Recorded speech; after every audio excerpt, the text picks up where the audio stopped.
한국교회 건강한 변화를 염원하시는 시청자 여러분 반갑습니다.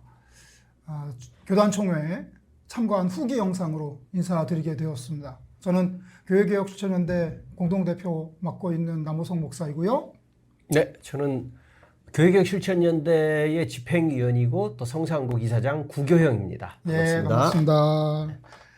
우리 교회개혁실천연대가 로고스TV와 함께 지난 예장 합동, 예장 통합 총회의 중계방송을 했었죠. 네. 그때 목사님하고 제가 양일간 걸쳐서 하루에 5시간씩 해서 아주 장기간 라이브 방송을 했었습니다. 그때 많은 분들이 보시고 또 영상이 또 올라간 이후에도 많은 분들이 보셨더라고요. 수천 명 보신 것 같아요. 네. 그래서 좀 그동안 하지 않던 시도였고 그 과정에서 여러 가지 좀 삐걱거림도 있었지만 그럼에도 불구하고 많은 분들이 관심 가져주시고 해서 감사드립니다.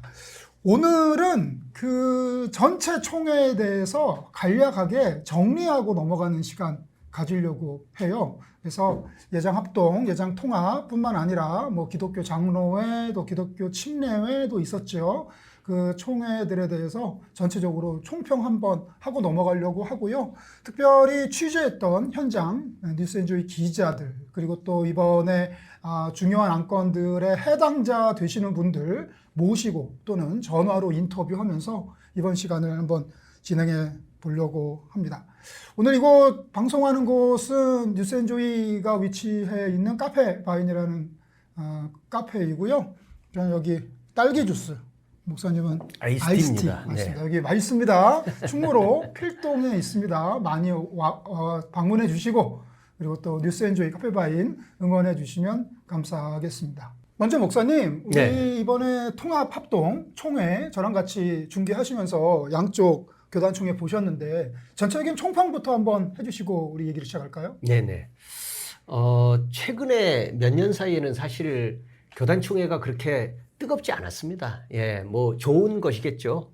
교단총회가 그렇게 떠들썩할 이유는 없고, 근데 이제 올해 같은 경우는 총회가 있기 전부터 굉장히 달아올랐었던 게 이제 아무래도 통합의 세습이 이미 명성교회에서는 진행이 되기는 했지만 이제 그걸 교단에서 합법적으로 수용하느냐, 정당화하느냐, 이제 그게 초미의 관심사였기 때문에 이제 그 이야기로부터 시작이 됐었죠. 그죠. 그래서 올해 총회를 저도 이렇게 끝나고 나서 보니까 통합이 시작하고 합동이 마무리했다.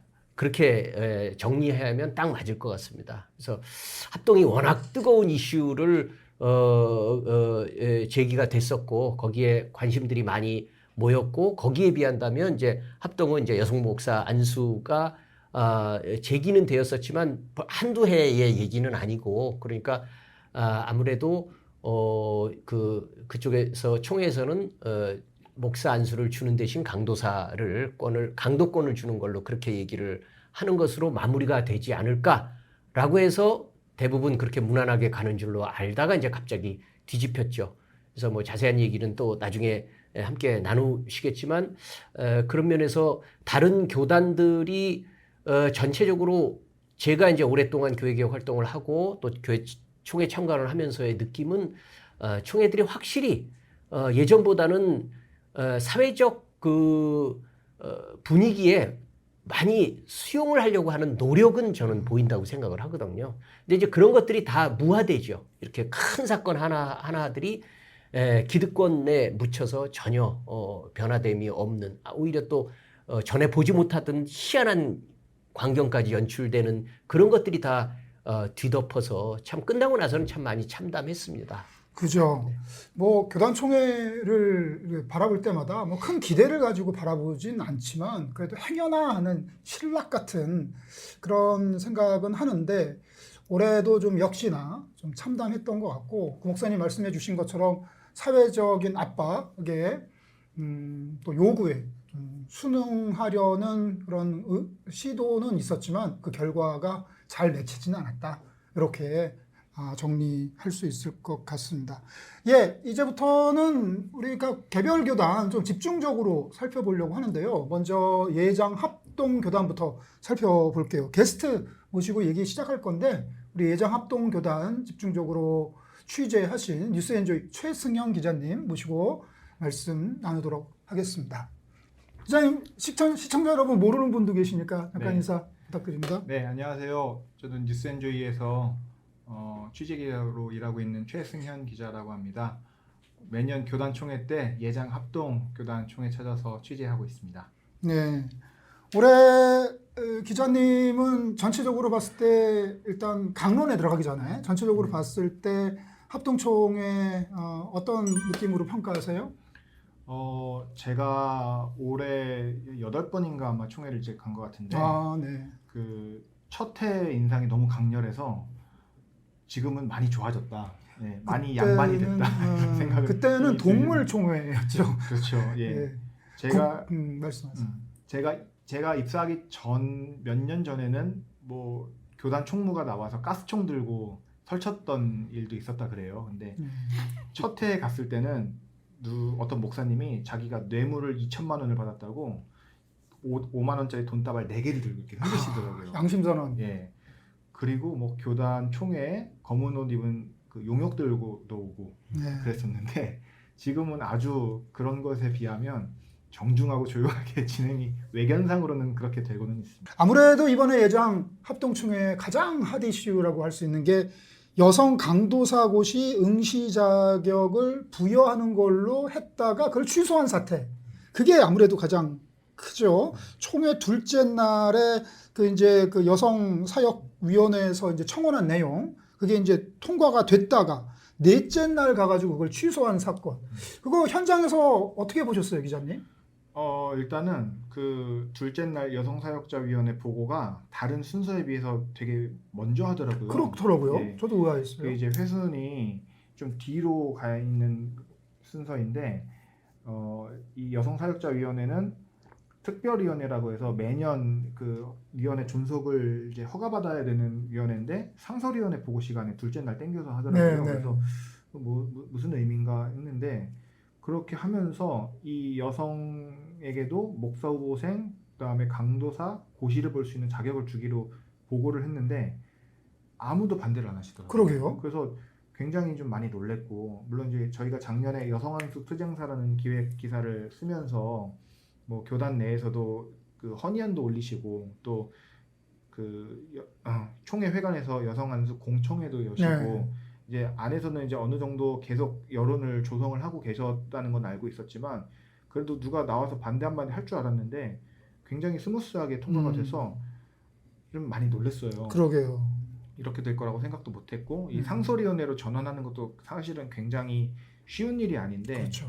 매년 돈 낭비한다고 없애고 이러려고 하거든요, 위원회들을. 근데 그걸 하면서 이제 오정호 목사 총회장 이제 주재할 때도 뭐 이런 부분까지는 그래도 여성 한수는 안 되지만 이 정도까지는 해줄 수 있다라는 식으로 선을 그으면서도 계속 빠르게 넘기려고 했던 걸 같아서 이제 여기까지는 올라왔나 이런 생각을 좀 했었습니다. 둘째 날에는. 제가 이제 합동 목사기 때문에 약간 그 분위기를 저는 미리 많이 좀 감지를 했는데 저도 이제 총신 신대원 졸업자이기 때문에 지금도 이제 저희 동기들 이 카톡방이 있거든요. 한 네. 100여 명 정도 이렇게 같이 들어와 있는데 이제 거기서 나오는 정보가 진짜 정보죠. 그러니까요. 이제 거기서의 느낌에 지금 우리 기자님 말씀하셨던 그 느낌을 제가 먼저 받았었어요. 네. 저희 동기방 안에 저희 동기 중에 한 분이 이제 지금 이 여성 안수를 지금 헌의하는데 굉장히 큰 역할을 하신 이광호 목사님이라는 분이 예, 저희 우리 방송할 동기시거든요. 때 전화 연결도 했었죠? 했죠? 예. 그래서 이제 저희 동기 안에서는 미리 이제 그거를 그 동기 방 안에서 작업을 좀 해놓을 필요가 있을 것 같다. 네. 그래서 좀 가끔 이슈를 올렸었거든요. 거기에 이제 노회장들도 있고 당연히 이제 총대들도 꽤 많이 있기 때문에 그래서 사실 이 목사님이나 제가 이제 그런 내용들을 올렸을 때 반응이 당연히 저는 뭐 압도적인 반대가 있을 거다라고 네. 각오를 하고 이렇게 올렸었거든요. 네. 근데 진짜 놀라울 정도로 발언하시는 분, 뭐 물론 다 발언하지 않죠. 근데 발언하시는 분들 대부분은 전부 다 당연하다. 아, 그 카톡방에서? 예, 카톡방에서. 우리 동기 목사님들이 거의 지금 그 신대원 졸업한 지 30년 좀 넘었는데 다 중견이거든요. 네. 이분들이 당연하다. 신학적으로도 그렇고 여러 가지 정서적으로도 그렇고 이제는 할 때가 되지 않느냐. 몇 분 정도가 그거 뭐 이런저런 문제가 전통적으로 알고 있는 그런 문제를 가지고 제기를 할 때 그분들이 오히려 그 발언의 힘을 얻지 못할 정도로 그런 거 보면서 제가 굉장히 많이 놀랐었어요. 그래서 야 정말 합동도 많이 변했구나라는 느낌을 가졌었고 그런 측면에서 요번에 이제 사실 달라진 부분은 이전까지는 헌의안까지는 안 갔었죠. 네. 이번에 헌의안이 처음으로 올라왔잖아요. 그러니까 교단 입장에서 본다고 하면 미연에 방지할 수 있는 방법은 뭔가 비슷한 거를 꺼내지 않으면 야 이거 잠재우기 힘들 것 같다라는 것을 총회도 충분히 느꼈을 거라고 봐요. 그게 강도사 인어인 거죠. 그래서 강도권을 주는 것을 통해서 안수는 아니지만 야 거의 비슷한 거 아니냐 이걸로 우리 끝내자라고 했을 것 같아요. 근데 그 아니나 다를까 그 헌의안이 그렇게 진행이 되고 아직 뒤집히기 전에 진행이 되고 나서 저희 86동기회에 또 그 내용들이 올라왔을 때 저는 약간 시큰둥한 반응으로 야 그게 무슨 의미가 있을까라고 했는데 이제 대부분 목사님들은 야 그거 그래도 큰 발전이다. 무엇보다도 저희 여성 그 동기들이 몇 분들이 아유 그거 발전입니다. 우리는 뭐 그 정도도 일단은 좋다고 봅니다. 이렇게 하는 상황들을 볼 때는 분명히 총회가 만약에 그 의도로 갔다고 하면 자기들 생각에 어떤 반발을 잠재우는 데는 아마 큰 효과를 가졌을 거다라고 생각을 했는데 이제 그게 뒤집혀 버린 거죠. 그러니까 지금 현재 종합해 보면 총회 현장에서 비교적 앞순서의 상설위원회 보고할 때 먼저 다뤘다는 점이나 그리고 또 특별한 반대 없이 현장에서 통과됐다는 점이나 또 구 목사님 말씀해 주신 것처럼 그 중견 목회자들의 그 기저의 정서가 이제는 좀 받아들여야 되는 거 아닌가요 성안수를 뭐 이런 정서가 있다는 것까지는 이제 됐는데 그래서 총회에서 통과가 됐는데 그게 이제 뒤집어졌단 말이에요. 그거 왜 뒤집어졌을까요 기자님? 이게 명분은 이제 그런 거였는데요. 나중에 이 위원회를 상설위원회를 만들면 규칙을 개정을 해야 된다고 해요. 네. 위원회 목록에도 추가를 하고 그래서 그것 때문에 뭐 회의를 한다, 모여서 논의하자 그런 얘기들을 했었는데 아마 이제 이렇게 둘째 날 결정을 저녁에 하고 그 다음 날 이제 교계 언론사들이 기사가 쫙 나왔잖아요. 네. 여자도 설교할 수 있다. 그죠. 이거에 그 나이 드신 총대분들이나 몇몇 이제 강성분들이 난리가 난 거예요. 증경 총회장들이 펄쩍 뛰었다는 썰도 있어요. 네.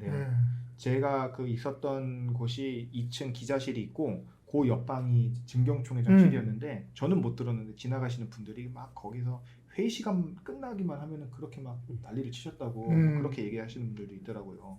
어떻게 하느냐. 그러니까 여성 안수가 결국에는 이렇게 되면은 허용될 거다라고 이제 생각을 하시고 난리를 뭐 아마 피우신 것 같은데 네.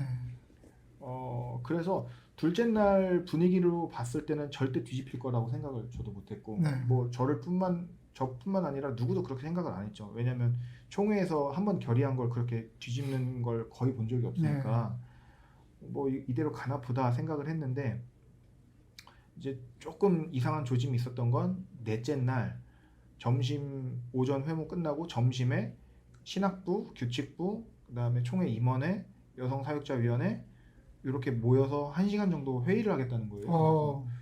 뭐 규칙 만드나 보다 싶었는데 그리고 나서 오후에 갑자기 뭐 보고할 내용이 있다더니 전격적으로 그렇게 발표를 하더라고요. 제가 이제 페이스북 친구 중에 예장 합동 중견 목회자가 계신데 그분은 그런 얘기 하시더라고요. 이건 뭐 구 목사님이 이제 조금 더 말을 좀 보태주셔야 되는데 예장 합동에서는 목사 안수를 받는 과정에 강도사 고시라는 게 대단히 중요하다는 거예요. 그래서 강도사 고시에 합격했다. 그래서 강도사가 되었다라는 말은 이제 좀 있으면은 목사가 되는구나로 그냥 이렇게 넘어간다는 거예요. 그렇기 때문에 여자에게 강도사를 준다는 말은 그냥 목사를 주겠다는 말과 현실적으로 크게 다르지 않은 거라는 거예요. 구 목사님 좀 얘기 좀 해주시죠. 네, 이제 강도사라고 하는 게 이제 있는 교단이 있고 없는 교단이 예전 있는데 합동의 경우. 저희는 있죠. 근데 뭐 말씀하신 대로 그렇습니다. 저희는 강도사 고시 자체가 그냥 패스하기 위한 요식 절차는 아니에요. 꽤 어렵습니다. 예, 저도 90한 몇 년도에 대전중앙교회에서 시험을 치렀던 기억이 있는데 저도 떨어지는 줄 알았어요. 시험을 그렇게 잘 보지 않아가지고. 떨어질 수 있는 시험이죠. 있습니다. 예, 떨어질 수 있습니다. 그러니까 꽤 어렵고 떨어지는 사람들도 많고 그러니까 그런 면에서 본다면 강도사가 됐다는 얘기는 말씀하셨던 대로 특별한 하자가 없으면 목사 된다 이런 것은 당연한 거죠. 근데 이번에 강도권을 준다라고 하는 그 부분이 그 얘기를 하는지는 사실은 잘 몰라요. 왜냐하면 그거는 헌법을 고쳐야 되는 상황이기 때문에 아무리 그건 일반 남자 목사의 경우 헌법을 고치지 않아도 당연히 강도사가 됐으면 이제 적당한 절차에 따라서 목사가 되는 거가 가는 거지만 여성들 같은 경우는 시험을 치렀다고 해서 강도권을 가지고 있다고 해도 설교를 할 수 있을 뿐인 거지 헌법을 안 고쳤으면 여전히 목사는 될 수 없는 거죠. 그러니까 이제 그 총회에서 생각했던 거는 이제 그거죠. 어차피 목사는 안 될 거다. 헌법 고치자고 얘기는 더 안 할 테니까. 그리고 여성분들이 수용을 했다면 최소한 제 짐작입니다만 한 10년은 그 얘기로 이렇게 막아내도 충분하지 않겠냐. 그 다음에 10년 후는 그때 가서 보면 되는 거야. 시간 벌 수 있다. 아마 그런 생각이고 남자 총대들이 별 얘기 없이 다 동의했던 것들도 그 정도면 무난하네. 아마 그렇게 생각했을 것 같아요. 그래서 그 개정하게 된, 그러니까 폐기하게 된 여성 강도사 권을 허용하는 거에 대해서 폐기하게 된 계기가 현행법으로 봤을 때 강도사가 된다는 거는 머지않아 목사가 된다는 걸 의미하기 때문에 이건 사실상 목사 안수 허용한 거와 다를 바 없다라고 주장하는 사람들의 목소리가 좀 강하게 막판에 가서 좀 설득력을 가졌을 거라고 그렇게 예상들을 하시더라고요. 이제 그 우리 예정 합동 내에서 이 여성 안수 문제로 아주 오랫동안 싸워오신 분이 계십니다. 우리 강호숙 박사님. 강호숙 박사님 그 현장에 지금 계시진 않고요. 전화 인터뷰를 좀 해보려고 합니다. 예, 박사님. 네네. 예, 지금 저희 교육개혁시청연대가 예장합동 총회를 포함한 다른 교단 총회까지 해서 한번 정리하는 영상을 찍고 있어요. 네. 예, 그래서 이번에 특별히 예장합동에서 여성 강도사권 부여하는 안이 통과됐다가 취소된 안이 있잖아요. 네. 그거에 대해서 그동안 합동 내에서 여성 안수권 열심히 싸워오신 분으로서 어떻게 보시는지 말씀 듣고 싶어 연락드렸습니다. 네. 일단 뭐 그것을 일단 강도사 그걸 인허했다고 했다는 자체에서도 저는 네, 번복한 것 자체가 일단 나쁘고요. 네, 제가 볼 때는 어떤 한 그 교단 안에 어떤 한 분의 목사도 네, 여기에 대해서 미안하다든지 예, 유감스럽다는 표현도 안 했다는 거 이것도 참 이 합동교단의 지금 이 모습을 보여주는 거 아닌가 이렇게 생각이 들어요. 예, 상식적인 선에서도 지키지 못하고 어떤 교회법 절차상의 이런 정의도 없는 이런 속에서 사회법도 지키지 못하면서 어떻게 하나님의 법을 지킨다고 할까 그러면서 좀 안타깝고요. 저는 이게 좀 이제 여성 입장에서 봤을 때는 여성을 농락했다. 네, 그런 생각이 들어요. 예, 그러니까 이게 여성을 저는 이런 생각이 드는 게 이게 하나님의 형상을 남자 여자가 하나님 형상으로 입었다고 말은 하면서도 예, 항상 뭐 존재론과 기능론을 역할론을 나눠서 이렇게 이분법적으로 하는 것들이 항상 이분법과 위계가 있어요. 예, 우리 합동교단의 성서 해석이 남녀 위계적이고 항상 이분법적이에요. 뭐 예. 성서 이분법이든지 남녀 이분법이든지 거기에는 꼭 위아래가 있어요. 그래서 이런 것들을 볼 때 성서 해석에 대한 문제가 있는데 저는 오늘 교회 헌법에 대해서 한번 좀 얘기하고 싶고요. 예, 여성 안수를 자꾸 이 만무개 목사가 이제 동성애와 자꾸 연결해서 또 얘기하더라고요. 제가 2020년에 제가 뉴스엔조이 의뢰를 받아서 그때 당시도 총회에서 이 여성 안수를 동성애랑 엮은 것을 제가 반박한 글이 있었거든요. 예, 근데 또 이 두 가지, 그러니까 교회 헌법을 이제 말하기는 웨스트민스터 헌법에 기초했기 때문에 여성 안수가 안 된다. 이제 이렇게 얘기를 하는데 제가 볼 때는 그 웨스트민스터 헌법이 이제 1788년에 그 쓰여진 건데 네. 그거를 지금 오늘날 21세기에 적용한다라는 게 너무 우습잖아요. 그때 예. 당시에는 웨스트민스터에서는 어떤 민주주의에 대한 얘기라든지 남녀 평등에 대한 이런 얘기는 없었잖아요. 네. 그런데 그것을 지금 21세기에 지금 남녀 평등 시대 인권을 중요하게 여기는 시대에 이거를 대체한다는 게 적용한다는 게 이게 말이 안 되잖아요. 네. 그래서 제가 볼 때는 이게 지금 이 교회 헌법이 너무 시대착오적이고 그리고 이 성서 해석에 대한 이 문제가 너무 심각하다. 네. 지금 이번에도 그 성폭력 피해 여성들 피해자 입장에서 대변했던 박성철 박사님을 네. 면접시킨 건도 다 이런 거거든요. 예. 그러니까 성에 대한 이 해석이 문제가 이 성을 항상 이게 어떻게 자기네들이 컨트롤할 수 있는 그런 부분으로 해석하고 있다라는 거예요. 성을 네. 일반화하는 것으로 해석한다는 거예요. 남녀 질서를 더 우선으로 하고 어떤 하나님의 형상을 입은 존엄한 인격체라든지 이런 것들을 다 밑으로 깔고서 지금 해석을 하다 보니까 이런 네. 일이 나지 않나 이렇게 생각이 들어요. 예. 그래서 제가 볼 때는 일일이 보호한다면서 이 교회법을 만들었는데 오히려 이렇게 여성의 인권을 무마시키고 막 말살하면서 차별하면서 오히려 교회 스스로의 그 권위와 질서를 무너뜨리는 이런 행위를 하고 있다 이렇게 보고 있어요. 그래서 뭐 다른 사람들도 마찬가지지만 합동교단이 희망이 없다.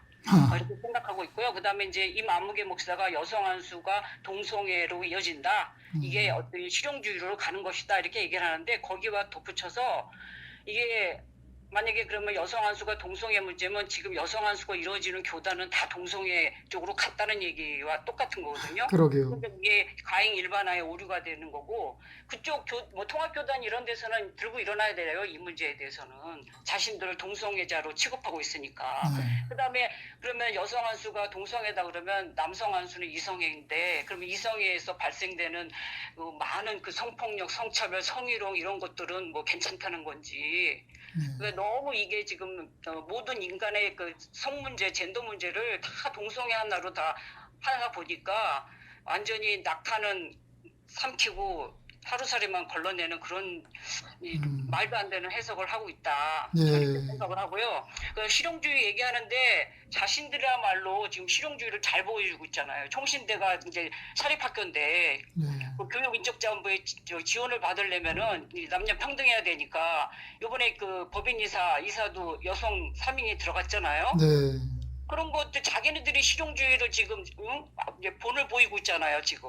네. 그리고 여학생들은 받아놓고서 앞에서는 받아놓고 뒤로는 다 문 닫아버리는 이거는 완전히 실용주의에 입각한 거죠. 여기에 무슨 진리가 있고 하나님의 말씀에 하나님 나라의 공동체에 어떤 평화가 있고 평등이 있어요. 제가 볼 때는 자기 모순이죠. 그래서 저는 우리 합동교단이 우리라고 표현하는 것도 좀 속상하지만 제가 합동교단에 있는 사람이다 보니까 진짜 이게 뭐 예수님이 말씀하셨잖아요. 뭐 박하와 뭐 근체와 이런 것들은 너네들이 하는데 율법의 기본인 의와 인과 신을 버렸다.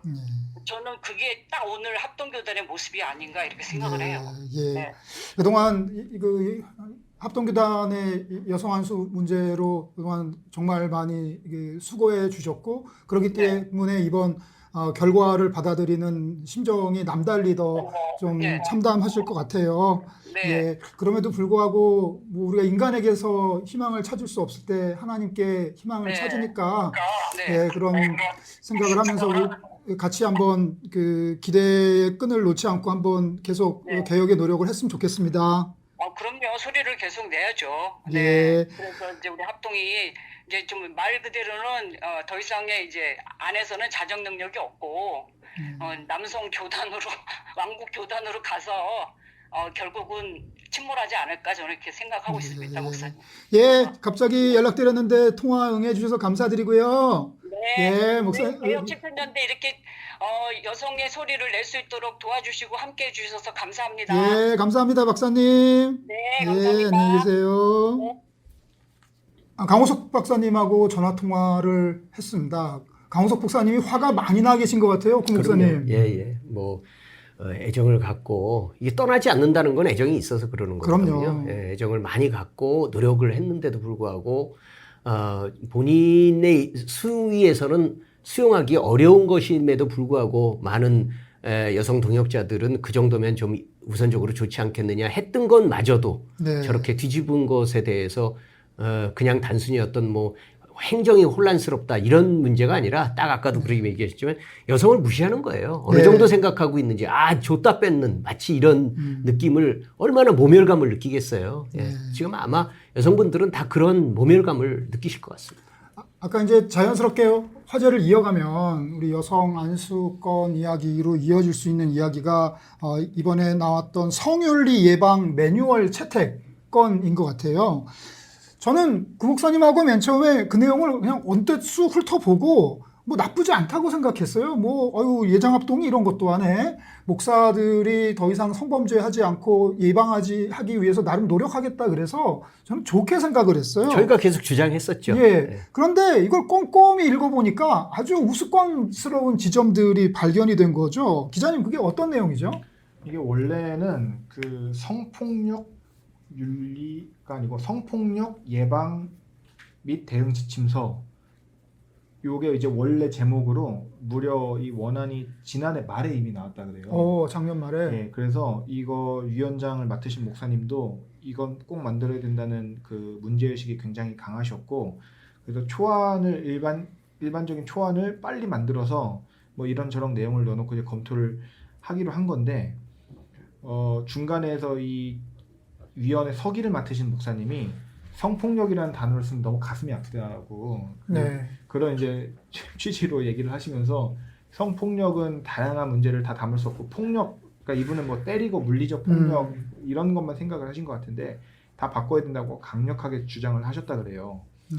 근데 이거 문제는 기계적으로 다 고치시다 보니까 내용상 문제가 굉장히 많이 발생하는 게 성폭력 처벌법이라는 법률 이름도 성윤리 처벌법으로 바꾸고 한국 성폭력 상담소라는 아주 유서 깊은 단체도 한국 성윤리 상담소로 굉장히 우스꽝스럽게 해놓고 이거를 공식 보고서라고 제출을 하신 거예요. 그러니까 도대체 이거 내용은 한 번 더 읽어보시고 낸 게 맞나 싶을 예. 정도로 정말 이상한 내용이 나와 있고, 네. 중간에도 보면 뭐라고 하다가 갑자기 뭐라고 합니다.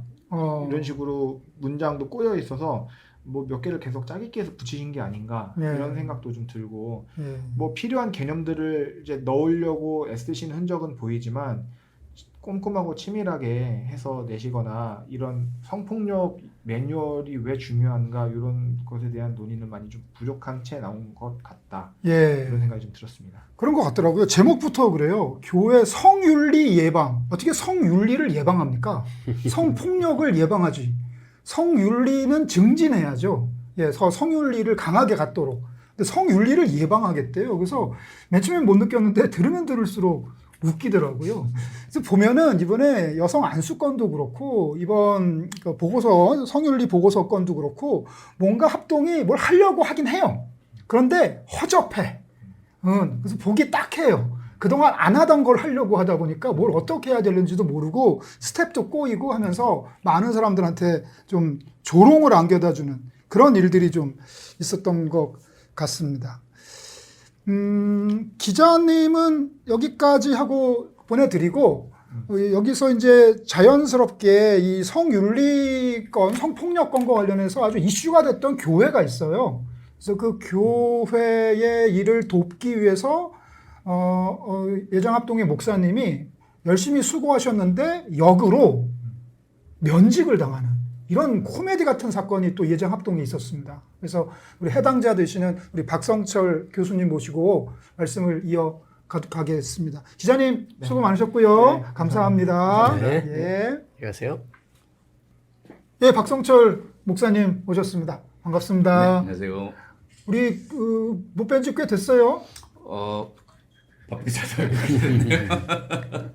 목사님은 우리 박 목사님 자주 뵀었어요? 자주는 저도 못 봅니다. 예, 예. 그 사이에 머리도 하얗게 새셨고 힘든 일이 많으셨나 하는 생각이 듭니다. 먼저 모르시는 분들을 위해서 교수님 잠깐 소개 좀 부탁드리겠습니다. 네, 안녕하세요. 박성철 목사입니다. 예장 합동교단 소속 목사였다가 이번 108회 총회에서 제명 출교당했습니다. 독일에서 정치 신학 공부하시고 돌아오셔서 후학들 가르치시면서 연구 활동하시고 그리고 또 올바른 교회 공동체 세우기 위해서 노력하시는 훌륭한 분이신데 저도 맨 처음에 얘기 듣고 깜짝 놀랐는데 어쩌다가 그 목사님께서 그 인천 새소망교회 사건에 이렇게 발을 담그게 되셨는지 인천 새소망교회 사건이 뭐고 어떻게 목사님이 거기 연관되게 되셨는지부터 좀 설명해 주시겠어요? 한 6년, 벌써 횟수로 6년 된 것 같아요. 이제 6년 전에 이제 인천 새소망교회라고 하는 교회에서 그루밍 성폭력 사건이 이제 발생을 했습니다. 그렇죠. 뭐 그루밍 성폭력이라고 하는 이제 한 목사가 이제 집단적으로 여성도들을 이제 성폭력을 가했고요. 그게 이제 문제가 돼서 지금 그 가해자 목사는 5년형을 받아서 지금 감옥에 가 있습니다. 네. 근데 이제 대부분 그 외부에서 보시는 분들은 이렇게 가해자가 감옥에 가면 이 문제가 해결됐다라고 생각을 하시는데 그러니까 6년 전에 이 문제가 발생을 했을 때 이 가해자 목사가 아버지 목사 밑에서 그 아버지 목사가 담임으로 있는 교회에서 부교육자를 했었거든요. 가해자가 담임 목사의 아들이군요. 네네네네. 예. 그러니까 이제 이 문제가 이제 공론화되고 또 이제 재판으로 가게 됐을 때 교회 중직자들, 장로, 집사, 권사 이런 분들이 이런 식으로 교회가 피해자들을 외면한 상태에서 그냥 그 침묵으로 일관하게 되면 교회도 결국에는 문을 닫게 되고 피해자들은 더 큰 상처를 입게 된다. 그리고 또 그 가해자도 그렇고 피해자도 같은 교회 내에 있는 사람들이니까요. 그래서 그 중직자들과 그다음에 교회 이제 성도들이 그 담임 목사에게 이 문제를 공론화하고 교회 차원에서 피해자들한테 이제 회개와 용서를 구하자 이런 이야기를 했었어요. 근데 이제 그 아버지 목사가 자기 아들을 이제 보호하겠다는 일념으로 이 의견을 낸 성도들을 거의 25명 넘는 그 중직자들이죠. 장로, 집사, 권사 이런 분들도 그리고 피해자 가족들까지. 참 그게 더 나쁜 게 이 피해자 가족들까지 몰아서 교회에 이제 뭐 불이익을 끼쳤다라는 명목으로 내쫓았어요. 그리고 뭐 내쫓은 데서 끝나는 게 아니라 그 아버지 목사가 이 성도들은 이 사람들은 우리 교회 성도가 아니다. 그러니까 법적으로 더 이상 교회에 오지 못하게 해달라라고 하면서 민사소송을 낸 거예요. 아이고. 그러니까 이제 그 거의 20명 넘는 성도들이 정말 갑자기 옳은 이야기를 했다가 쫓겨나게 되니까 이제 민사소송을 건 거죠. 이 민사소송에 대한 소송을 진행하면서 이 아버지 목사가 자신이 가지고 있는 권한, 담임 목사의 권한을 남용하고 불법으로 성도들을 내쫓았으니 이 사람의 직무를 이제 가지 못하도록 해달라라고 하고 이제 민사소송을 냈고요. 그러면서 이제 그러니까 이제 그 법원의 입장에서는 만약에 이제 문제가 그때는 참 이제 재판이 진행될 때예요.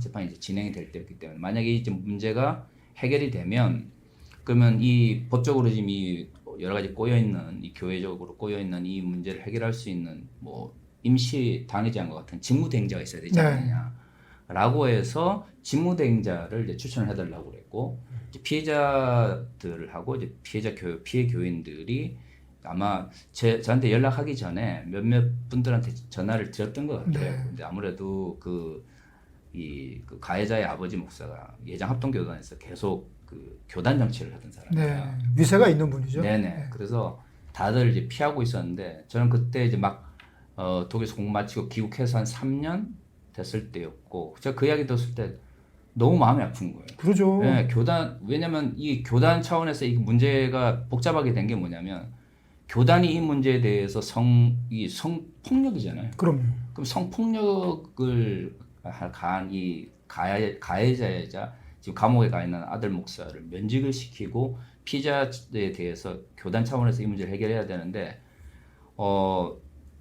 원래 이제 그 교회가 소속되어 있던 노회가 목사 이 직분을 잊지 않도록 하기 위해서 사직서를 받아준 거예요. 그리고 교회가 그 교단을 그 노회와 교단을 스스로 탈퇴할 수 있도록 문을 열어줬어요. 근데 사실 그러면 안 되는 거거든요. 그게.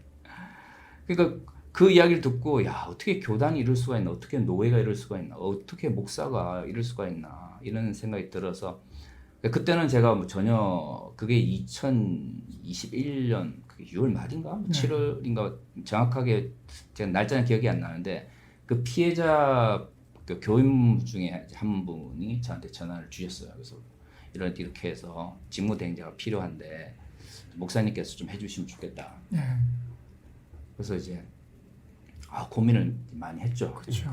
근데 어떻든 그 피해자분이 전화를 주시고 그러니까 저도 알겠다고. 어떻든 근데 그때는 이제 전혀 그 상황을 잘 모르니까 어떤 법적인 측면에서 제가 도울 일이 있다 그러면 돕겠습니다라고 이야기를 했죠. 그래서 처음 이제 그 인천 세서만교회 사건과 알게 된 거예요. 근데 그때까지는 재판이 계속 진행 중이었기 때문에 그 당시 뭐 피해 교인들이 이길 건지 아니면 뭐 그 가해자 아버지 목사가 이길 건지에 대해서 아무도 모르고 있는 상태였는데 이제 2021년 11월 30일에 피해 교인들이 승소를 한 거예요. 그러면서 그 가해자 아버지 목사가 이제 직무정지를 당하게 되고 제가 이제 법원에서 이제 직무대행자로서 이제 파송을 받게 된 거죠. 그러니까 무슨 뭐 가서 목회를 하겠다든가 아니면 뭐 노예 차원에서 뭐 이게 아니고 법적인 문제가 있으니까 법적인 문제를 이제 해결하기 위해서 간 거예요. 그리고 그 당시만 하더라도 뭐 제가 처음 법원에다 제 이름을 올릴 때만 하더라도 인천 세서만교회는 예장합동교단을 탈퇴한 상태였거든요. 예. 그러니까 법원에 제 이름을 올리고 법원이 저를 이제 파송할 당시만 하더라도 그런 아무런 법적인 문제가 없었어요. 그런 상태에서 이제 11월 첫째 30일에 결정이 나고 그리고 그 주간에 이제 주말에 토요일인가 처음 피해 교인들을 만나면서 이제 12월 첫째 주에 제가 그 인천 세서만교회 갔는데 이제 다음 주부터는 이제 문을 열어주고 뭐 갔더니 처음에 그러더라고요. 제가 이제 직무대행자라고 하니까 이제 뭐 첫째는 뭐 지금 마음의 준비가 안 됐으니까 이번 주만 좀 참아주시면 일단 시간은 다르게 했어라도 왜냐면 거기 이제 그 가해자 목사와 가해자 아버지 목사를 지지하는 성도들이 한 30명 정도 있거든요. 물론 이제 절반 정도는 그 가해자 아버지 목사의 가족들이에요, 친척들이에요. 어떻든 뭐 그럼에도 불구하고 어떻든 그 한 30명 정도 있는데 그 중에 이제 몇몇 분들이 오셔가지고 이번 주만 이제 좀 참아주시면 다음 주부터는 시간을 나눠서 피해 교인들하고 지금 남아있는 교인들하고 따로 예배를 드릴 수 있도록 하겠다고 하길래 믿었죠. 그랬더니 이제 그 다음 주에 갔더니 그때부터 이제 문을 이제 거들 잠그고는 못 들어가게 한 거예요. 그리고 갑자기 어디선가 뭐 임시당회장이라고 와가지고는 자기가 교회 임시당회장이라는 거예요. 그래가지고 그 문제들을 놓고 또 이제 법원에다가 이제 법원에서 판결이 내렸는데 그거는 이제 아버지 목사가 내세운 사람이기 때문에 법적인 측면에서 대표가 될 수 없다. 그렇죠. 그런 결정을 다 내렸죠. 법적으로는 피해 교인들이 다 이겼는데 문제는 그 아버지 목사도 그렇고 거기 아버지 목사가 내세운 뭐 노예에서 대표자로 임시당회장으로 왔다고 하는 목사도 그렇고 거기 남아서 그 가해자 목사 편을 들고 아버지 목사 편을 드는 사람도 있고 법이라고 하는 걸 전혀 그냥 무시하는 상태에서 피해 교인들이 1층 그 교회 카페에서 예배를 드리라고 내몰고는 이제 본당이나 교회 내부에 들어오지 못하도록 한 거예요. 그리고 이제 올해 초 같은 경우에는 용역 동원해가지고 성도들 아예 한 달 가까이 거의 카페에서 예배도 못 드리고 밖에서 길거리에서 예배 드리고 뭐 아마 그거 일부 보신 분들 계시겠지만 그렇게도 했고 그래서 결국 그 아버지 목사 같은 경우에는 법원에서 파송한 이제 직무대행자를 못 들어가게 해가지고 지금 민사가 아니고 형사 고소로 들어가서 지금 재판이 진행 중이에요. 그리고 지금 그 아버지가 내세웠다고 하는 그 목사도 지금 그 사건이 이제 뭐 업무방해를 해가지고 지금 검찰에 송치가 되어 있는. 법적으로는 지금 다 형사 문제가 생겨가지고 지금 재판 중이고 여기는 또 형사 사건으로 인해가지고 지금 조사받고 있고 검찰에서 지금 나서고 이러고 있는데 엉뚱하게 총회에서 엉뚱하게 총회에서 갑자기 도와준 총회에서 것도 없이 참 그래서 작년 이제 그 총회 열렸을 때 그 아버지 목사를 돕는 그 가해자 편에 선 목사가 저를 고소를 했었어요. 네. 뭐 11조에 대해서 너무 부정적이고 뭐 그다음에 이러면서 뭐 정말 어이가 없었는데 그래서 이제 총회재판국에서 아니 노예에서 목사는 노예 소속인데 노예에서 아무런 그게 없는데 갑자기 재판국으로 넘어오면 어떡하냐. 그래서 재판 총회에서 이제 노예 제가 속해 있는 이제 경기선호회로 이 사건을 이첩을 했죠. 경기선호회에서는 어쨌든 권괴라고 그래가지고 권면의 징계라고 해서 그 이제 목회자들 보면 어떻든 이런 문제 다른 노예의 문제에 관련돼서 그 노예 소속 목사가 서로 다툼이 있으니 번개에 처한다 이래가지고 그래서 그리고 이제 그 노예 재판부에서 온 거 보면 그 권계 이렇게 하면서 그 재판부에서 뭐라고 했냐면 우리가 볼 때에도 거기 지금 이제 경기중부 노예 파송으로 왔다라고 하면서 지금 문제를 일으키고 있는 그 사람이 교회가 지금 목사는 가입이 안 된 상태에서 교회가 가입이 돼 있다라는 거예요. 네.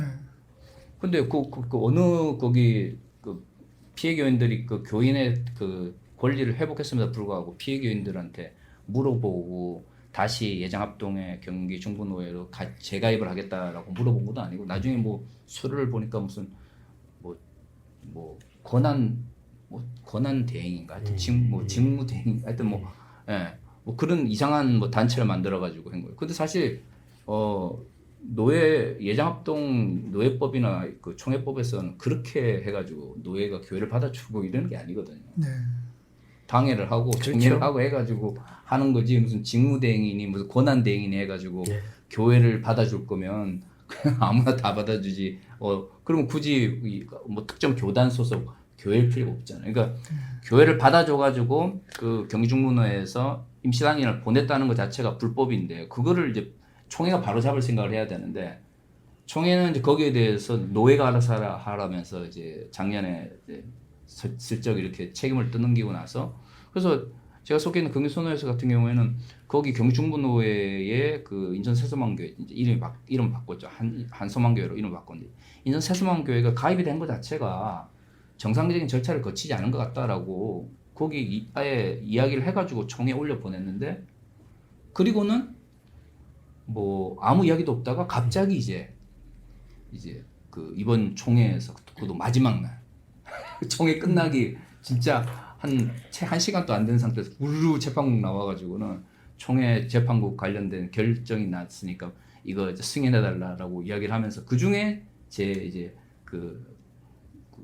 제명 출교와 관련된 것도 한 거예요.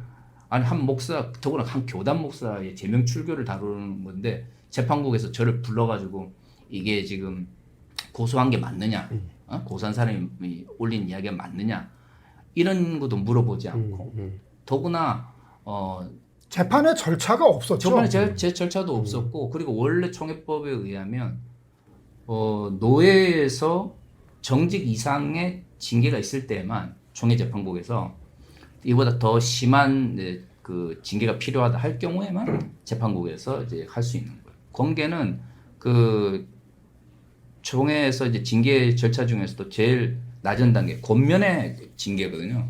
그렇게 하지 마세요라고 빨리 주의를 주는 거죠. 주의를 주는 거죠. 주의를 주는 건데 빨간 카드 퇴장을 시킨 거예요. 그러니까 이제 이게 총회법도 안 맞고요. 사회법으로는 일단 그쪽에서 이제 주장하는 게 교회의 분란을 일으켰기 때문이라고 하는데 아니 그럼 뭐 법원에서 직무대행자로 보냈는데 그러면 그러면 뭐 그냥 가만히 있습니까? 그 아버지 목사라는 사람이 그 오랫동안 그 교회 하면서 교단 안에서의 영향을 행사한 게 아마 확실하게 보이는 거고 그 형태가 사실은 전에 방송할 때도 말씀드렸지만 대회제 우리 올라왔잖아요. 그래서 대회제를 해야 된다는 얘기가 이거예요. 총대들 입장에서는요. 그 교회가 무슨 교회인데? 누구야? 무슨 사건이야? 몰라요. 마지막 날 우르르 올려가지고 이거 우리가 심사해보니까 박성철 목사라는 사람이 잘못했습니다. 그래? 통과. 이렇게 되는 거예요.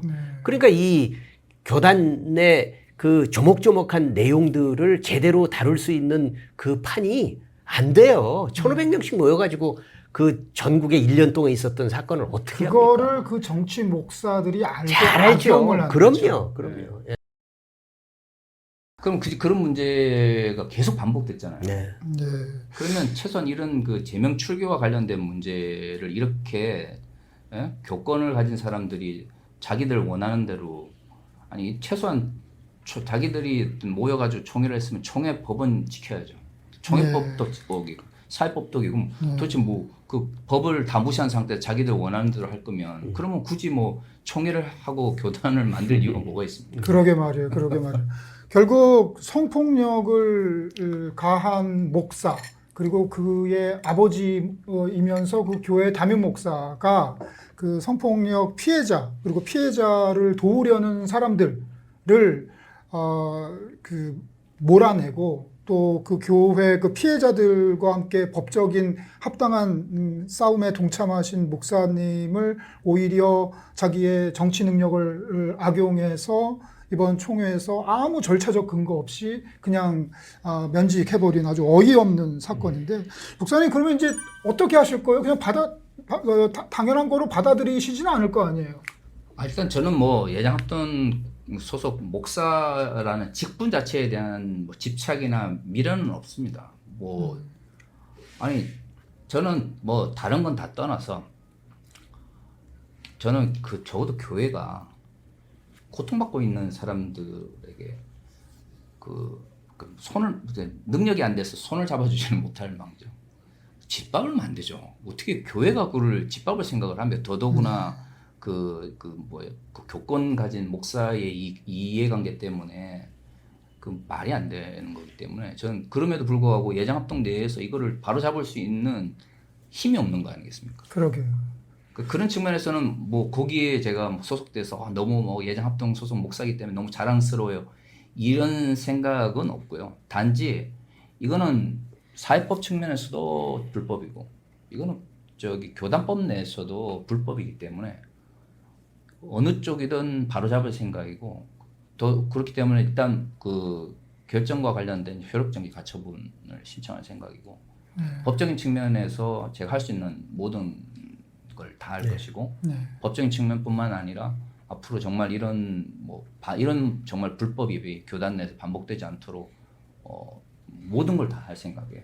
그게 뭔지는 모르겠어요. 이제 시작이라 지금 이제 제가 처음 단계이기 때문에 지금은 이제 법적 절차만 지금 제가 의논 중이고 지금 이제 곧 진행이 될 텐데 법적 절차는 첫 단계고요. 제가 이제 할 수 있는 그리고 이런 불법이 반복되지 않도록 정말로 뭐 제가 교단 안에 있든 교단 밖에 있든 그것보다 정말 소위 보수교단이라고 하는 사람들이 자기들이 만든 법도 지키지 않고 사회법도 무시하는 이런 몰직각한 어떤 상황을 더 이상을 지켜보지는 않을 거예요.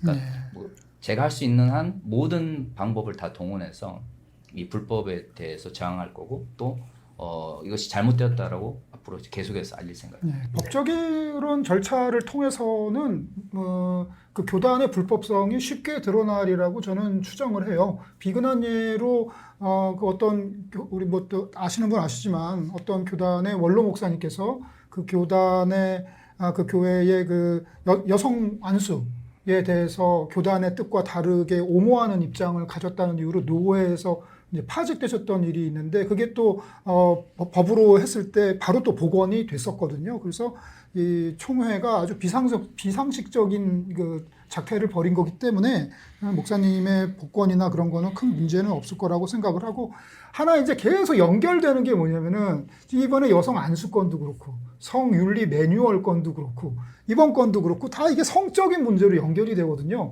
성윤리 매뉴얼을 내겠다는 교단이 성폭력 피해자들을 돕고 그리고 그런 일이 발생하지 않도록 하는데 노력을 하면서 매뉴얼을 내야 되는데 오히려 그 가해자를 옹호하고 피해자를 억압하는 방식으로 모든 일을 하면서 그 매뉴얼을 뭐하러 내는지 그러니까 자기들도 부끄러워서 성폭력이라는 말 못 쓰고 그 성윤리라는 말로 해가지고 문법도 안 맞는 그 괴이망측한 그런 보고서를 내는 그런 걸 봤을 때 예장합동이라는 교단이 참으로 우습고 코믹한 모습을 보였다는 생각이 들고 곁들여서 그 이슈가 있었어요.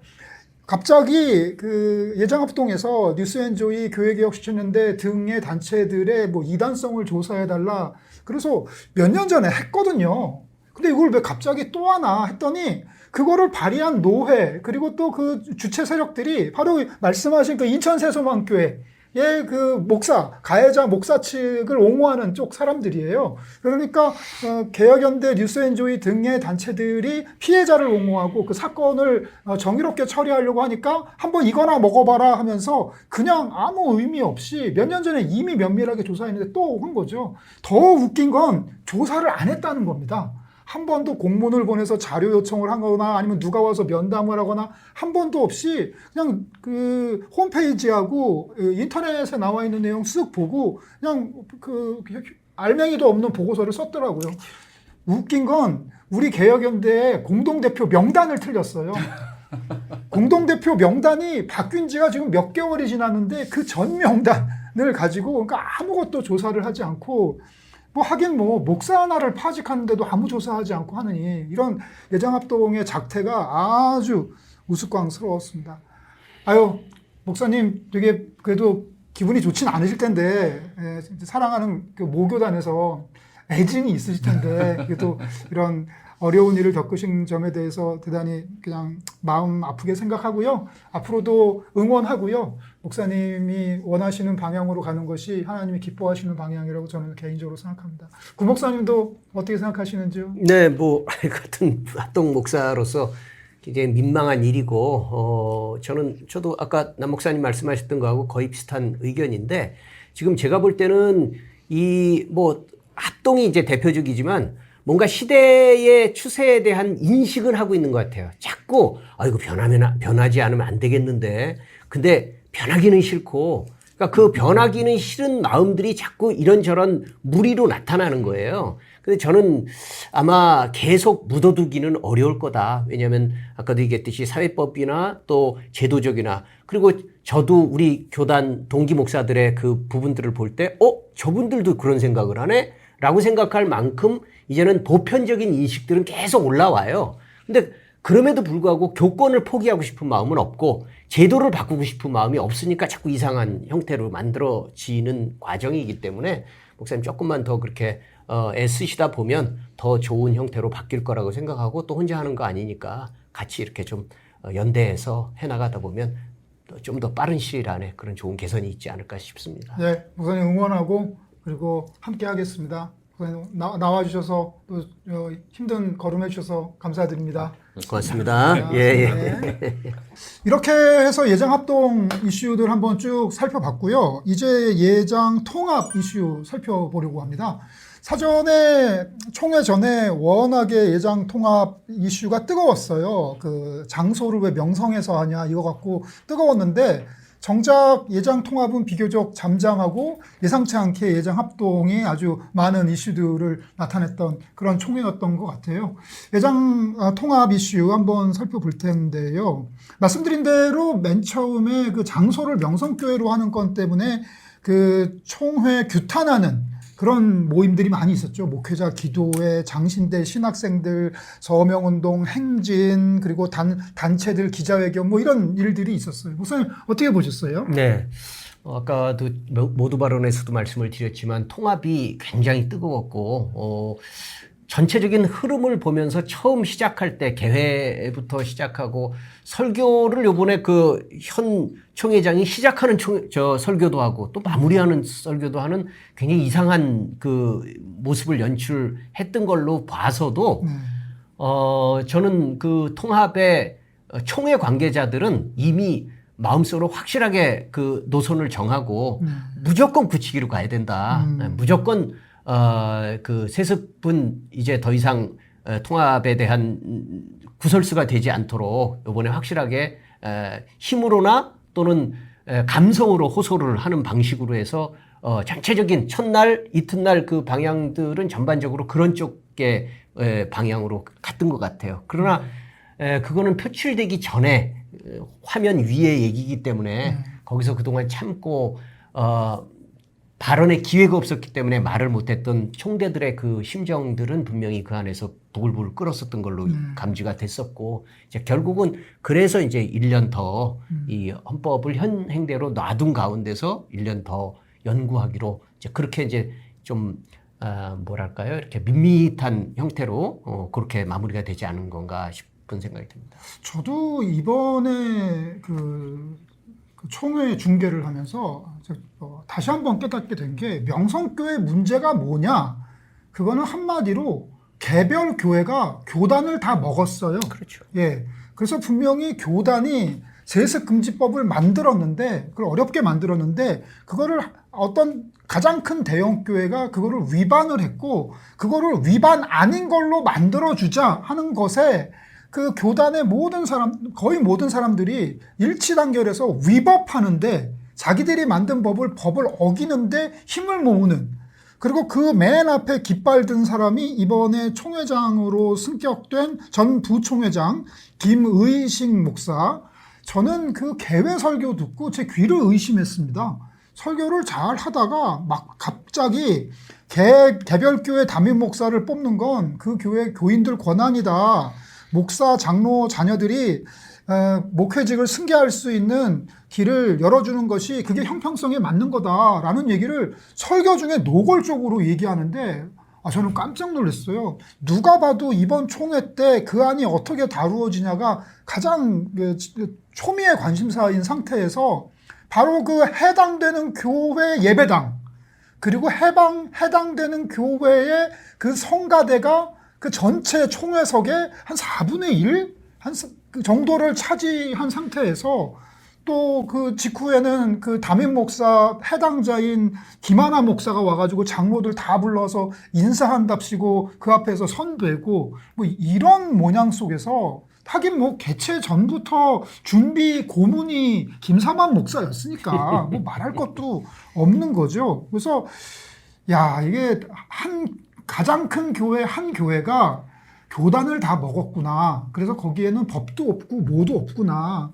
그러니까 교회가 크다 보면 교단이 큰 교회 눈치 보고 영향력이 있는 건 당연한 거예요. 그럴 수밖에 없어요. 근데 이렇게까지 교단을 초토화시키고 이게 예장 통합인지 예장 명성인지 모를 정도로 만들어버린 걸 제가 현장에서 보면서 저도 몸서리를 쳤습니다. 야, 이거 갈 때까지 갔구나 라는 생각을 했어요. 이제 우리 그동안 한국교회의 몇몇 굵직굵직한 안 좋은 사례로 거명되는 목사님들이 있었잖아요. 네. 그분들이 이제 뭐 은퇴를 했거나 아니면 돌아가시기도 하고 그래서 그동안 몇 년 동안 좀 조용했었죠. 네.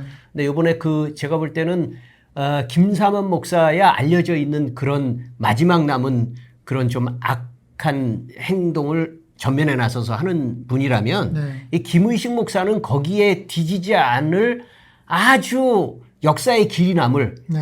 그런, 우리 알다시피 일제시대 때 그 신사참배를 하는 과정에서도 앞장서서 하는 사람이 있을 것이고 또 그 앞장서서 하는 것에 대해서 적극적으로 정당화하려고 하는 사람이 있었을 텐데, 저는 이 총회장이라고 하는 사람이 이게 그냥 부끄러운데 대충 무마하려고 하는 게 아니라 완전히 그게 무슨 정당하고 자랑스러운 일인 것처럼 설교석상에서뿐만 아니라 회의 진행하는 모든 과정에서 그렇게 얘기했다는 건 이분은 진짜 역사의 길이 남을 아마 총회장이 될 것이고 올해 파란만장한 그 싸움들이 일어날 가능성이 있는데, 부디 좀 우리 통합에 우리 그 목사님, 장로님들, 총대뿐만 아니라 우리 평범한 마음을 가지고 있는 그분들이 정말 이 불의한 이 세력들을 용납하지 않고 1년 동안 정말 잘 싸우셔서 내년도에 하나님 앞에서 부끄럽지 않은 그런 그러게요. 결정을 꼭 좀 내려줬으면 좋겠습니다. 예, 이 김의식 목사님이 이번에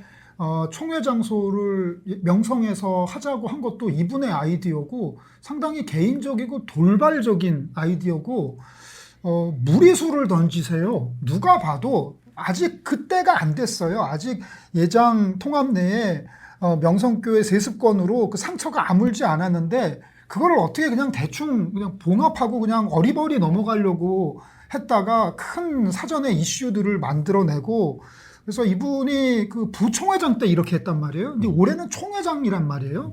그러면 올해 총회장으로서 또 벌이게 될 또 이상한 기행들이 있지 않을까 하는 그런 위험한 생각들이 떠오르면서 좀 걱정이 좀 됩니다. 반면에 세습 금지 법안 그 헌법 28조 6항 그거 개정하는 거 그게 논의가 안 됐어요. 그렇죠. 논의가 안 되면서 그거를 1년간 연구하는 걸로 해서 다음 회기로 넘겼죠. 일종의 제가 봤을 때는 폭탄 돌리기 하는 것 같아요.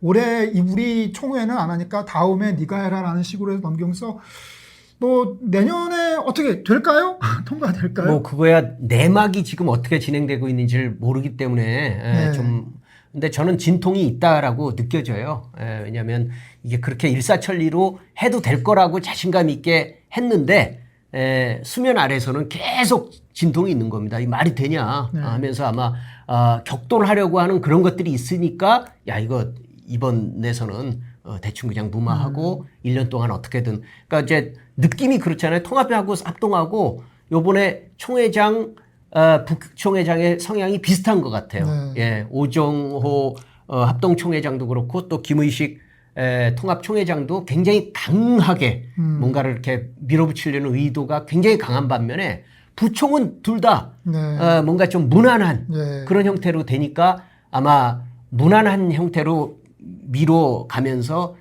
이후에 좀 당장의 어떤 화살들을 피하지만 그때로 미루는 그래서 저는 그 1년 동안의 과정이 굉장히 중요할 거다 그렇게 생각합니다. 그래도 이번에 총회 보면서 하나 좀 좋게 본 거는 통합 내에 끝까지 싸우시는 분들이 계시다. 네, 그 막 한때 그 양측이 충돌할 때 그 반대의 목소리가 무지 컸는데 그 이후에 그 반대의 목소리들이 이제 다 잦아들지 않았겠어라고 생각하니까 이쪽에서 돌발적으로 위험한 그 장소권을 낸 건데 아니다. 아직도 엄중하게 목회자들이 다 보고 있고 특별히 신학생들의 결기도 살아 있고 많이 약해지긴 했지만 남은 자들이 분명히 있다. 라는 것이 확인된 게 의미 있는 것 같고 이번에 또 보면은 이 방송 중에 총회 방송 중에 예장통합 총회 방송 중에 그 수화로 이제 통역하는 그게 있었습니다. 저는 뭐 그런 거는 좀 좋게 보고 그리고 뭐 그린 총회 하겠다 그래서 보고서를 종이 그 엄청나게 두꺼운 책보다는 PDF를 사용하도록 권했다는 점, 뭐 이런 것들은 좀 좋게 보고 싶은 점. 그러니까 정치적으로 민감하지 않는 것들은 쉽게 수용해요. 쉽게 수용하고 그것도 저는 변화 발전이라고 보죠. 그러나 이제 기득권이나 아니면 오랜 관행을 이렇게 흔드는 그런 것들은 이제 어떻게든 막아야 되는데 명분이나 그런 것들이 떨어지니까 자꾸 변칙을 쓰고 자꾸 뭔가 이렇게 좀 우스꽝스러운 모습을 연출하고 있는 게 아닌가 싶습니다. 네. 합동 좀 길게 살펴봤고요. 통합은 좀 압축적으로 좀 중요한 건 중심으로 살펴봤고요. 같은 기간에 두 총회가 더 있었습니다. 기독교 장로회, 기독교 침례회 총회가 더 있었고, 물론 다른 총회도 있었어요. 저희가 거기까지는 이제 면밀하게 보지는 못했고요.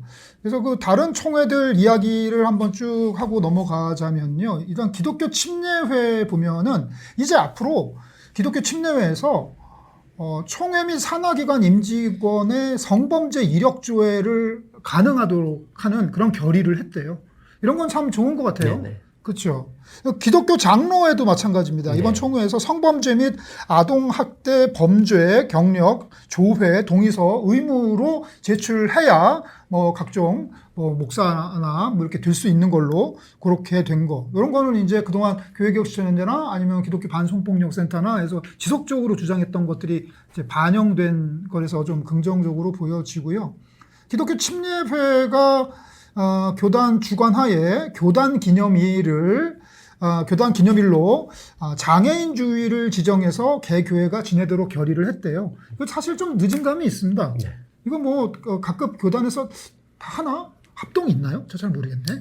뭐 그냥 부서위원회는 있죠. 근데 뭐 총회 차원에서 뭐를 구체적으로 한다는 소리는 못 들었습니다. 그러니까 뭐 이런 건 좀 이게 그 소수자에 대한 관심 같은 건 지인 일보 한 것으로 보이고요. 그리고 기침 같은 경우에는 교단 차원의 긴급 구호 가능한 사회봉사단을 발족한다. 뭐 이런 것도 뭐 다들 좋은 것 같습니다. 기독교 장로회 살펴보면은 기독교 장로회는 하나 고무적인 건 뭐 아시는 분 아시다시피 여성 총대의 인원이 다른 총회에 비해서 월등히 많습니다. 11% 올해 총회. 근데 근데 그 흥미로운 건 여성 총대 비율을 더 넓혀야 된다. 더 늘려야 된다. 그러니까 기독교 장로교회는 의무적으로 여성 총대를 내도록 하는 조항이 있는데 그 확대해야 된다는 건 기각이 됐어요. 예, 기각도 됐고, 그리고 기독교 장로회는 여타의 교단과는 달리 이 동성애에 대해서 포용하고 옹호하는 목소리를 가진 목회자들과 교회들이 있는 그런 교단인데, 그럼에도 불구하고 총회 내에서 이 동성애 이슈로 아주 치열한 토론이 있었다, 찬반 토론이 있었다는 점은 한국교회가 동성애자를 품기에는 아직 좀 갈 길이 많이 멀구나, 그런 생각도 들었습니다. 저는 이참에 사실 네. 뭐 누구는 찬성한다, 누구는 반대한다, 이거는 저는 별로 그렇게 중요하지 않다고 생각하고요. 네. 저는 그렇게 논란이 있어야 된다고 생각해요. 네. 예, 논란을 좀 만들었으면 좋겠습니다. 네, 그렇죠. 그러니까 지금은 뭐 논란 자체가 없이 그냥 평정이 돼버린 가운데 힘으로 찌그러지는 말을 꺼내면 형태잖아요. 너 이단이다. 그렇죠. 너 교단 나가라. 아니 그것도 사실은 무슨 찬성을 하는 게 아니라 그러죠. 그런 방식은 좀 지나치다. 그냥 대화나 한번 해봅시다. 예, 해도 문제가 이런 돼요. 얘기들도 전부 지지처럼 이렇게 되어버리잖아요. 그러니까 저는 좀 교단들이 좀 정말 이건 총회에서 할 얘기가 아니에요. 총회에서는 회의 자리이기 때문에 거기서는 힘의 행사밖에 안 되니까 정말 좀 제대로 된 공청회가 됐든 토론회가 됐든 그런 자리를 좀 만들어서 뻔히 알고 있는 자기들끼리만 앉아가지고 똑같은 얘기하지 말고 찬성하는 사람들도 좀 부르고, 그러니까 뭐가 문제인지에 대해서 들을 수 있는, 그래서 나온 결정은 어느 정도 좀 받아들이겠는데, 그렇지 않은 가운데서 자기들끼리만 모여가지고 처음부터 끝까지 결정된 내용을 가지고 하면서 약간 다른 소리 하면 저거 지금 이단이다, 네. 뭐 사입이다, 뭐 지지자다, 네, 이런 동성애자들. 식의 얘기하는 네. 그런 방식을 좀 제발 탈피했으면 좋겠습니다. 그러게 말이에요. 이번 기독교 장로회 총회에서 좀 좋게 보이는 거는 기후정의위원회를 교단 산하로 만들었어요. 네. 이런 건 정말 중요하고 필요하고, 저는 개인적으로 이 시대 교회에게 주어진 가장 큰 사명이 이 기후위기 문제, 여기에 그 총력을 기울이는 거라고 생각을 하는데, 저는 이게 대단히 좋게 봤고요. 그리고 이거 참 흥미로운 이번에 결정이 있었는데, 평신도와 청년 대표에게도 총회 정회원 자격을 부여한다. 이거는 박수 칠 일이죠. 네. 예, 할렐루야 할 일입니다. 그동안 교회개혁시청연대가 열심히 했던 그 교회 민주화, 교회 민주주의 운동, 즉 교회의 그 소위 그 당회, 그리고 이제 장로님에게만 의사결정을 주는 것에서 탈피해서 여성과 그리고 청년들도 참여할 수 있는, 장로 아닌 평신도들도 참여할 수 있는 그런 운영위원회 같은 거 하자라고 캠페인을 저희가 한 20년 해서 지금 많은 교회가 지금 확산되고 있는데, 드디어 그게 총회 단위에도 그게 이제 먹히게 되는 그런 거라서 저는 좀 긍정적으로 보여져요. 목사님도 좀 좋게 보시죠? 그럼요. 네. 예. 마지막으로 목사님 이제 마감하는 얘기를 조금 하고 끝내야 될 것 같은데, 오늘 합동 얘기 엄청 길게 했고 통합 얘기 짧게 했고 나머지 교단 얘기도 또 우리가 좀 그냥 제목 수준에서 짚고 넘어갔어요. 어떠셨어요? 저랑 그 이틀이나 방송하고 또 오늘 방송까지 하면서 또 오늘 많은 우리 기자님, 목사님, 우리 박사님에서 대화도 했는데 어떤 생각이 떠오르시던가요?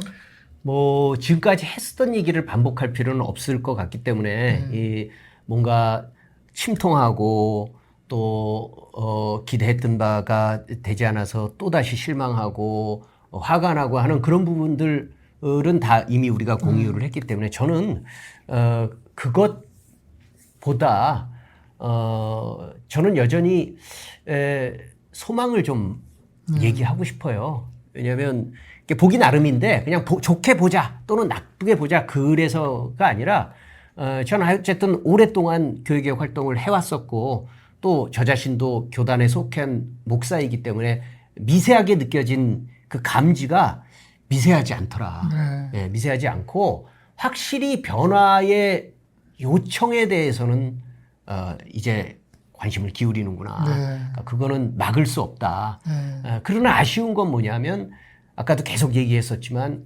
그걸 어떻게 해야 될지 몰라요, 이분들이. 네. 왜냐하면 일단 자기들의 관심사가 아니었고 떠밀려서 하는 거는 거의 이게 이렇게 충실하게 되기가 어렵잖아요.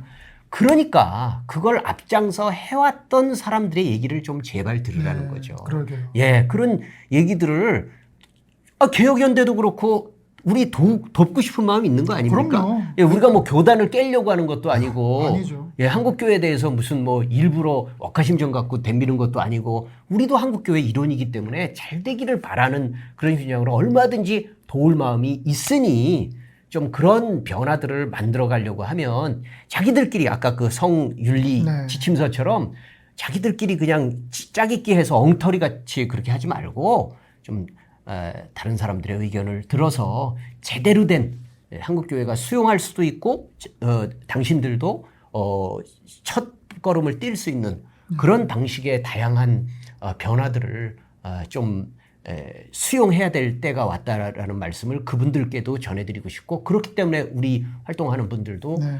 계속 단지 그냥 실망이야 뭐 망했어 뭐 침몰했어 끝장이야 우리 그렇게 생각하기보다는 계속 우리가 해왔던 얘기들을 떠드니까 그래도 이제 변화는 수용하기 시작하는구나. 네. 그럼 제대로 가도록 도와줘야 되겠구나. 그렇게 우리가 의지를 갖는 게 맞죠. 저도 목사님하고 거의 비슷해요. 저는 이거를 방향과 속도의 이야기로 좀 풀고 네. 싶은데 올바른 방향으로 가고 있는가 그런 점도 있고 아닌 점도 있는 것 같아요. 마치 태풍의 이동을 보면 태풍이 그냥 어떤 멈추어 있는 물체로 해서 직진하지 않잖아요. 어떤 대기 현상으로 막 소용돌이를 치면서 서서히 어느 방향으로 나아가잖아요. 그런 것처럼 뭐 예장 합동이나 통합이나 다른 교단들 보면은 올바른 방향으로 가는 것 같기도 하고 아니고 역행하는 것 같기도 하고 개판 치는 것 같기도 하면서 이렇게 회오리가 치면서 서서히 어떤 방향으로 가긴 가는 것 같아요. 이제 문제는 속도인데 속도가 그동안 열심히 이 한국교회를 사랑해서 개혁 운동하는 그런 사람들이나 한국교회에 희망을 품고 있는 사람들의 기대에는 한참 못 미치는 속도이고 세상 사람들이 봤을 때도 못 미치는 속도이지만 아주 더듬더듬 꾸역꾸역 어느 방향으로 조금씩 가는 것 같이 보이긴 한다라는 면에서 저도 목사님처럼 좀 소망을 가져보려고 합니다. 마지막으로 안내 말씀 있는데요. 어떤 분들은 그런 질문 가지실지 몰라요. 왜 장로교회만 총회 방송을 하냐? 감리교회는 안 하냐? 이런 분들 계신데 감리교회는 장로교회랑 일정이 좀 달라요. 그래서 감리교회는 10월에 있습니다.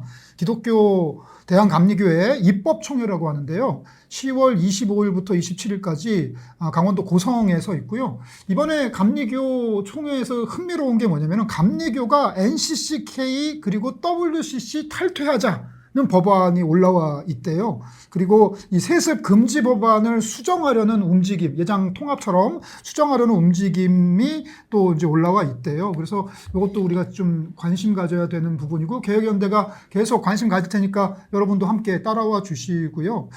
또 하나 말씀드릴 거는 많은 분들이 이게 총회에서 모든 게 결정되는 줄 아는데 더 중요한 게 있습니다. 노회라는 게 있습니다. 각 지역의 그 교회들의 그 모임이죠. 예, 거기가 이 장로교회에서 되게 중요한 뭐 회의체예요. 그래서 다음 총회 전까지 이번 가을 그리고 내년 봄에 이렇게 1년에 2번 있는데요. 바로 거기서 총회로 올릴 헌의안을 결정하고 또 총대들을 뽑아서 총회에 올리는 되게 중요한 회의입니다. 그래서 노회에도 관심 가져주시고 그때 돼서 또 교회개혁실천연대나 뉴스앤조이가 그 소식 들어오는 대로 여러분께 알려드리고 또 여러분께 동참을 촉구하도록 하겠습니다. 밤이 어두울수록 새벽이 가까이 왔다는 옛말처럼 우리 이렇게 참담해 보이는 한국교회 상황, 특별히 예장, 통합, 합동 등등의 교단 총회 상황 바라보면서 역설적으로 인간의 무능력 속에서 하나님의 전능하심을 바라보는 그런 역설적인 소망을 품어보는 올해 총회였던 것 같습니다. 그동안 긴 방송에 같이 해주신 우리 구 목사님 감사드리고요. 또 긴 시간 방송 같이 봐주신 우리 시청자 여러분께 감사드립니다. 마지막으로 인사드리겠습니다. 감사합니다. 고맙습니다. 수고하셨습니다. 수고하셨습니다. 예, 예.